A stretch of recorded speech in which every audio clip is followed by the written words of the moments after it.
Hi, my name is Shayna. I'm a realtor with the Grant Johnson Group, And I'm Alyssa. I'm also a realtor with the Grant Johnson Group. which is brokered by eXp Realty. And we did a poll on social media of frequently asked first-time homebuyer questions. So we're just going to read the questions to you and then provide answers for you as well. So the first question is, why should I buy instead of rent? So paying rent, it's money that you'll never get back. With owning a home, you're actually owning the value of that home. And as you continue to pay off your mortgage and pay down your debt, your value in the home increases. And then the next question we have here, which is a good one. How do I find a trustworthy real estate agent? Well, you're actually looking at two of them right here. Other than that, read reviews, testimonials, see how other, buyers, clients, sellers have had interactions with them. Before signing documentation, meet the agent to establish that relationship. See if it's someone you can, trust and put, Work faith with. into. Yeah, absolutely. And then the next one here. Next one is, how do I find a lender? Again, same thing. Read reviews, testimonials, other people's experience in working with that lender. Another important aspect of working with a lender is making sure that they have programs that are suitable for you. So not only talking with your lender, but just researching the different type of programs that they offer and make sure that they have something that works for the situation that you're in. Additionally, with the Grant Johnson Group, we do partner with a team of very knowledgeable, local, and reliable lenders that we can refer you to as well. Perfect.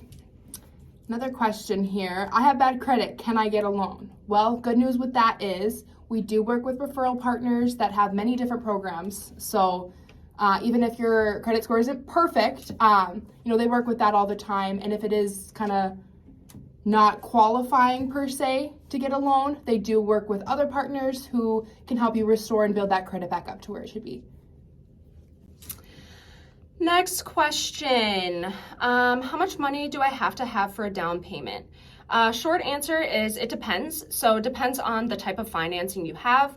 Conventional, FHA, VA loans will all have different requirements on what percentage of the purchase price that you have to pay down in cash. Typically, for first-time home buyers, it's 3 to 5% of the purchase price.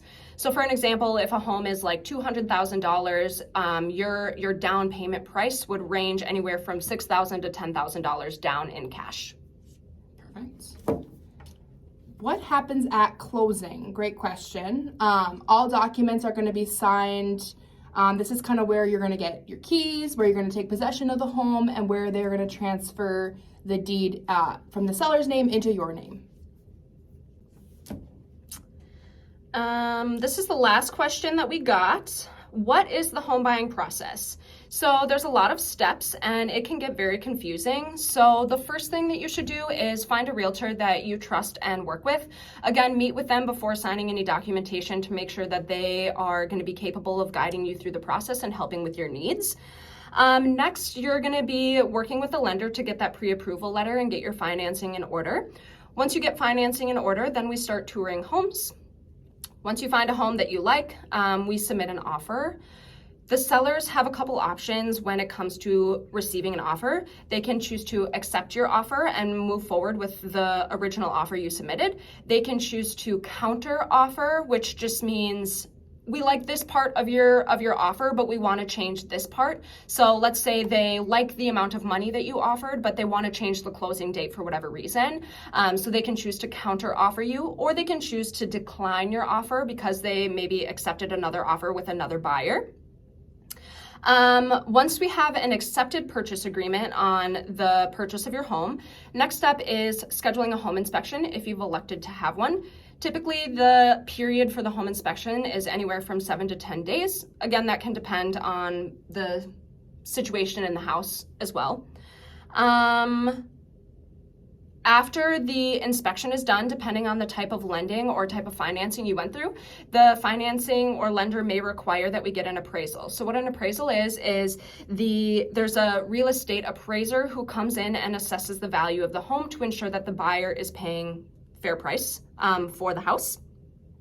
After the inspection and the appraisal are complete, then there's a wait period of typically 30 to 45 days before closing actually happens.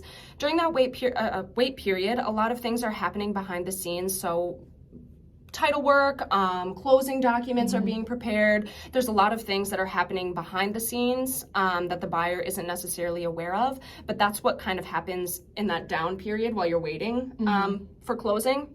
But don't be scared, we help through all of that. We kind of make the process very smooth and flowing. Absolutely. Yeah. So during that wait period, it's more so work for us on the back end than it is for the buyer during that wait period. And then, yeah, after that wait period, then that's when closing takes place and you get your keys to your new house. So let us know if you have any other questions. Yeah, Those that's are all awesome. we have for today, but let us know if you have anything else.